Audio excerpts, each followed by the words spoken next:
Indigenous people have always been on the front lines because our communities are just so close to the Boreal Forest and other fire-prone areas. Indigenous Guardians are going to need to start assuming some of that responsibility for managing fire.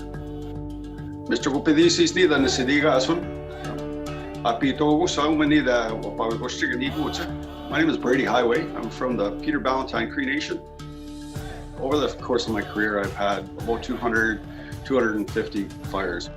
When I was 15 years old, our cabin was being threatened by a wildfire. We had been told to evacuate, and I talked to my dad and I was saying, we should do everything that we can to save our camp. We spent 14 days fighting that fire.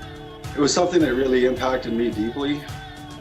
You have these growing concerns around climate change. We could potentially have these fires that grow 180,000 square kilometers in a matter of days. It's the recipe for a disaster in many northern communities. What we want to protect, what we want to save for future generations might not exactly be what the provincial priorities are.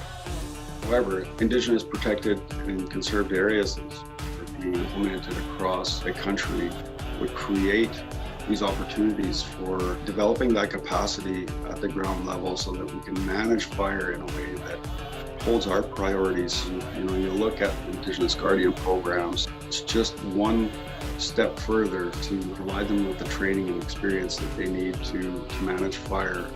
When you're isolated in remote areas of the Boreal Forest, you're entirely dependent on the skills that you have.